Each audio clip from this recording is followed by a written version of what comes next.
Hello everybody, Rust Belt Perspective here. Today is March 10th, 2023, and today we are going to be taking a look at a potential presidential election between former President Trump and current Vice President Kamala Harris.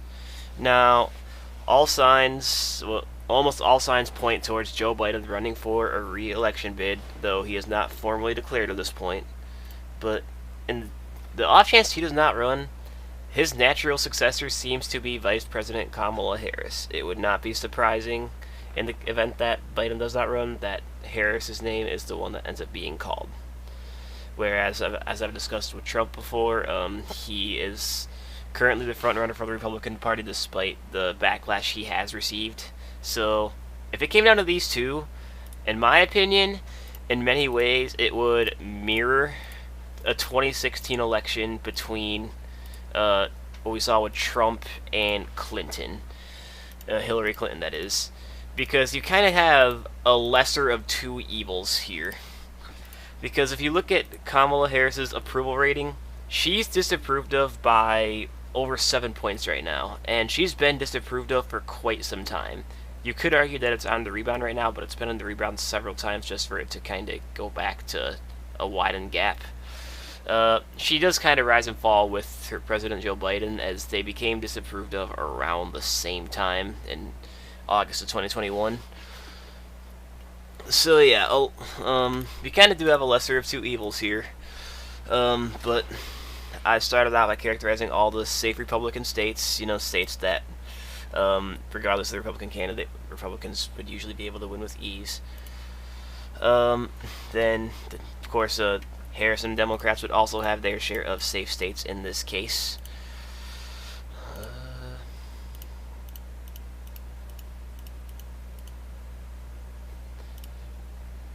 And yeah.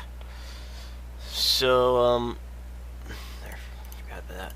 And also for Kamala Harris, with her being from the West and her big appeal to the Sun Belt, I'm going to consider Colorado and New Mexico to be safe Democratic states for Vice President Harris if she were to be on the ballot. Because Biden won the state by 13 in 2020, and New Mexico by 10, Colorado by 13.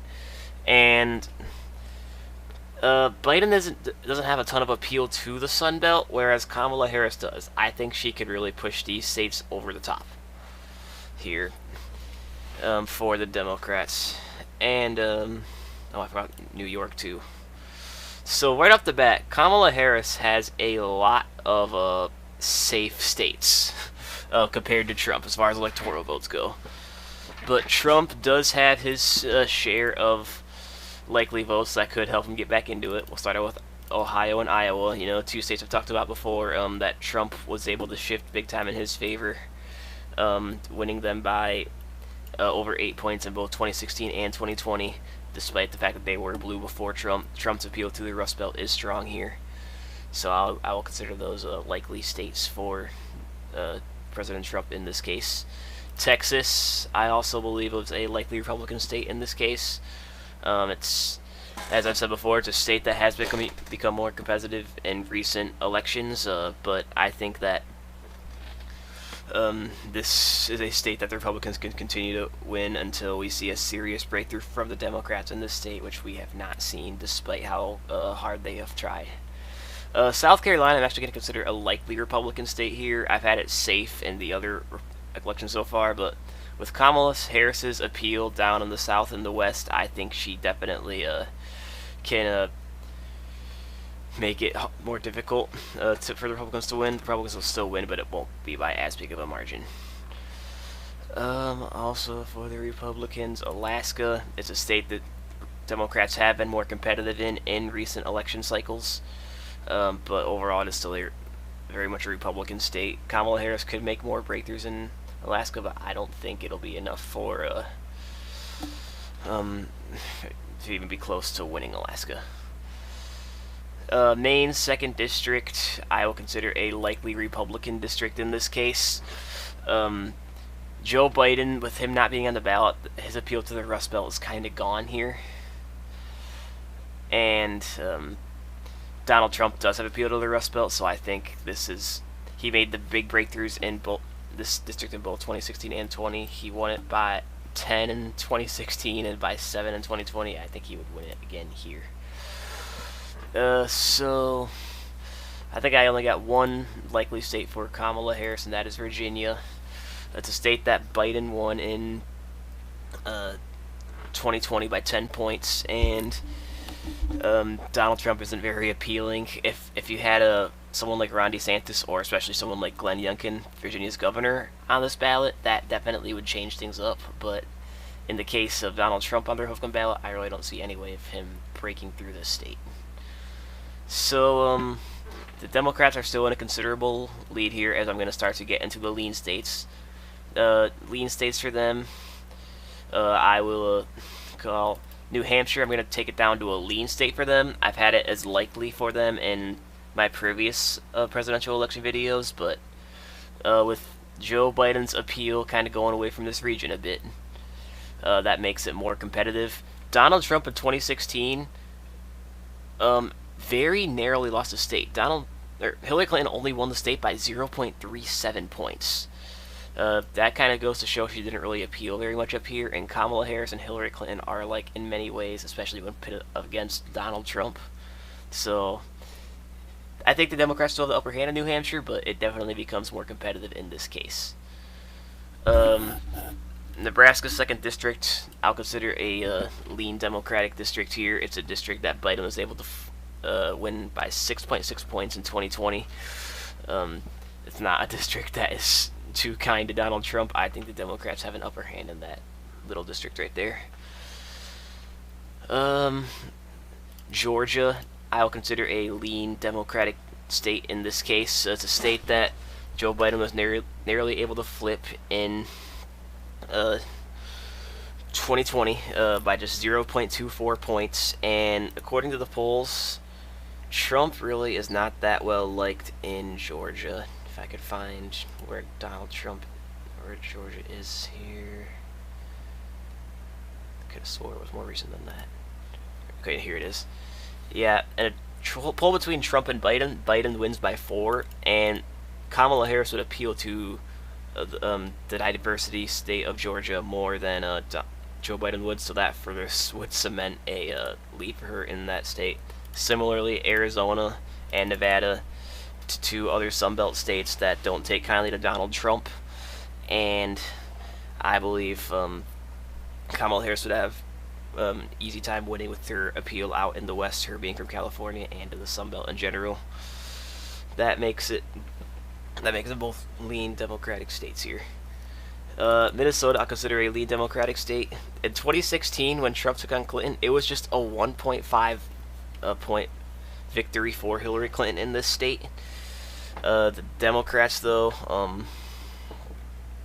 have won this state every election, I believe, since 1972.